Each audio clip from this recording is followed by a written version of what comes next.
नमस्कार साथियों, स्वागत है आप सबों का रामा क्लासेस में। अभी हम जानने वाले हैं खोटा साहित्य का संक्षिप्त विवरण, जो आपके लिए जेटेट के लिए बहुत ही इंपॉर्टेंट है और इससे 2 या 3 प्रश्न हर हाल में रहेंगे।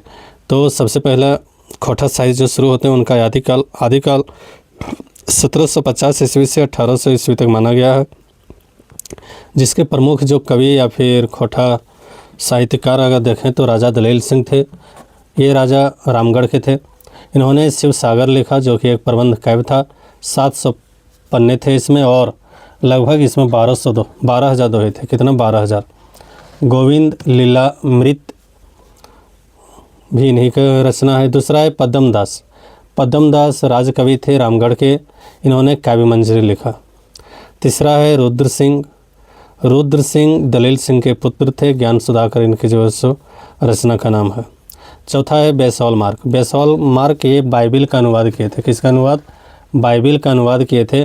और इस काल की मुख्य प्रवृत्ति जो थी, इस काल मतलब आदिकाल की जो मुख्य प्रवृत्ति थी वो था प्रबंधनात्मकता। मतलब पुराने जो साहित्य के जैसे हैं या फिर गीत संगीत सब हैं, उनको कथा जो है उनको प्रबंध करना और उसमें भक्ति भावना दिखाना।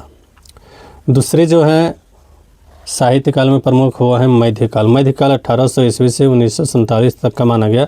इसमें जो प्रमुख साहित्यकार हुए उनमें भुवनेश्वर दत्त शर्मा हुए, जो कि व्याकुल के नाम से भी जाना जाता है। तो भुवनेश्वर दत्त शर्मा का जो उपनाम है वो व्याकुल है। क्या है? व्याकुल। प्रमुख इसमें अगर गीत का देखें तो रुटवा गोड़ायत हुए, हाड़ी राम हुए, चामो कमार हुए, बिंदिया हुआ, भवप्रीतिया हुआ, श्याम सुंदर माथा हुए, जीतूलाल शर्मा, ये सब गीतकार। अच्छा, इसकी जो प्रवृत्ति थी तो इसकी प्रवृत्ति थी गीतात्मकता। गीतात्मकता का मतलब होता है गाने योग्य या फिर गायिका भी इसको हम बोल सकते हैं। अब इसके बाद तीसरे नंबर का जो है वो है हमारा नवयुग। तीसरे नंबर का क्या है? नवयुग। 1947 से 1975 के बीच को बोला गया। इसमें जो प्रमुख हुए वो श्रीनिवास पानोरे हुए, जिसका प्रमुख अगर देखें रचना तो मेघदूत, जो कि अनुदित था। उद्भासल कर्ण के बारे में जो उनका नाटक है। चाभी काठे, रखते भिंजल पंखा, जो कि कहानी संग्रह है। आंखें गीत, राम कथामृत, दीप ज्योति, बालकिरीन, माला फूल, ये सब काव्य है। इसके अलावा उनका और अगर देखें तो अजनास है और तितकी है।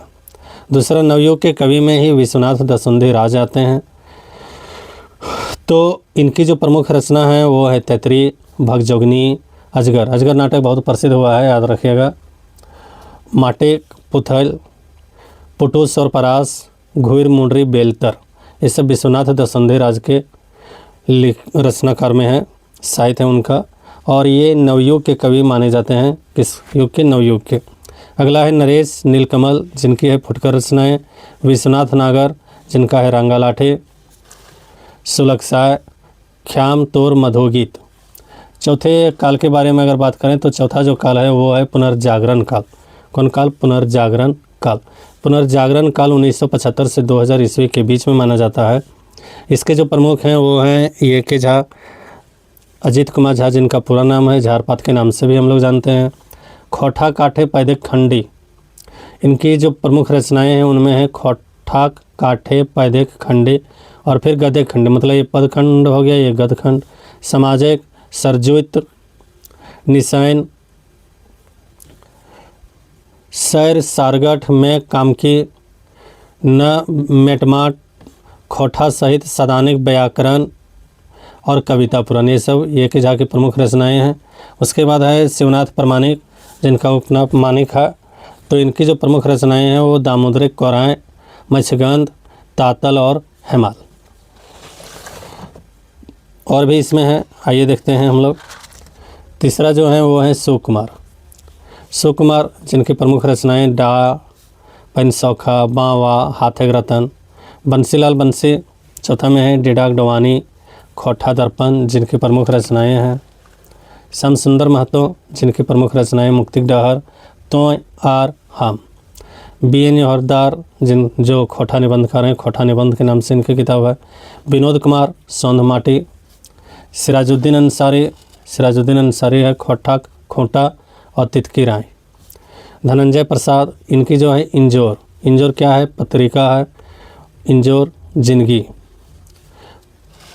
5वां नंबर में जो है वो है आधुनिक काल। आधुनिक काल में 2000 ईस्वी से अब तक को माना जाता है। इनमें है प्रमुख पंचम महतों की जो प्रमुख रचनाएं हैं परिचय, मनचरैया, कक्करनामे, लेखव, गीत। गिरधारी गोस्वामी जी भी हैं इनमें।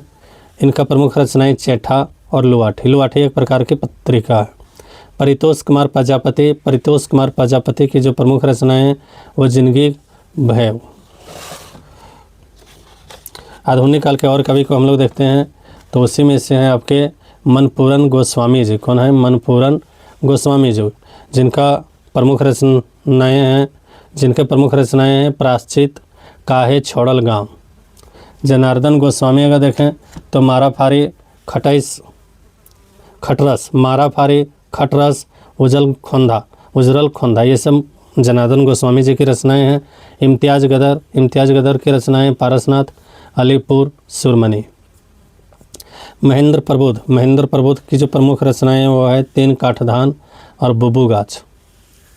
उसके बाद महेंद्र गोस्वामी, इनकी जो प्रमुख रचनाएं वो हैं अंगठा, डेगे कांटा और फिर जोंक। उसके बाद हम लोग जानते हैं खोटा भाषा के ऐतिहासिक सम्मेलन या फिर आयोजन जो हुआ उनके बारे में। तो सबसे पहला जो सम्मेलन हुआ वो रामगढ़ सम्मेलन हुआ था 11 मार्च 1984 ईस्वी को। आयोजक थे खोटा ढाकी क्षेत्र कमेटी कोठार। दूसरा जो सम्मेलन हुआ वो है चेटर सम्मेलन। कौन सम्मेलन? चेटर सम्मेलन। ये 13 अप्रैल 1985 को हुआ था खोटा ढाकी क्षेत्र कमेटी कोठार के द्वारा। भथुआ सम्मेलन 1989 ईस्वी में हुआ और फिर 2000 ईस्वी में। ये 2 बार हुआ। भथुआ सम्मेलन कितने बार हुए? 2 बार। आयोजक इनके जो थे खोटा साहित्य संस्कृति परिषद बोकारो था। चौथा जो है वो है सिंहपुर सम्मेलन। चौथा कौन है? सिंहपुर सम्मेलन। ये 1998 में हुआ था। सिंहपुर को कहीं कहीं सिंहपुर भी बोला जाता है, घ भी होता है। ये बोकारो में है। कहाँ पर है? कसमार बोकारो में। तो सिंहपुर सम्मेलन खोटा साहित्य संस्कृति परिषद बोकारो में। तो सिंहपुर कहाँ पर है? बोकारो में, याद रखना है। और वहीं पर यह सम्मेलन हुआ था। और है इसमें कुछ, हाँ, उसके बाद है दामोदर पारसनाथ डहा यात्रा जो कि 14-15 जनवरी 1989 को हुआ था। दामोदर सेवाती यात्रा 4 मार्च 1994 ईस्वी को हुई थी। और फिर 7वां नंबर में है खोटा मानकीकरण कार्यशाला जो चला वो कहाँ? तो पहला आयोजन हुआ खोटा साहित्य संस्कृति अकादमी रामगढ़ में 22 से 24 अक्टूबर 2010 के बीच। और अगर देखें सबसे अधिक खोटा कवि सम्मेलन अगर कहीं हुआ है तो सिंहपुर कसमार बोकारो में हुआ है। कहाँ पर? सिंहपुर कसमार बोकारो। उम्मीद है आप सबों के लिए बहुत ही इंपॉर्टेंट है। और इसी के साथ आज का वीडियो हम समाप्त करते हैं। धन्यवाद।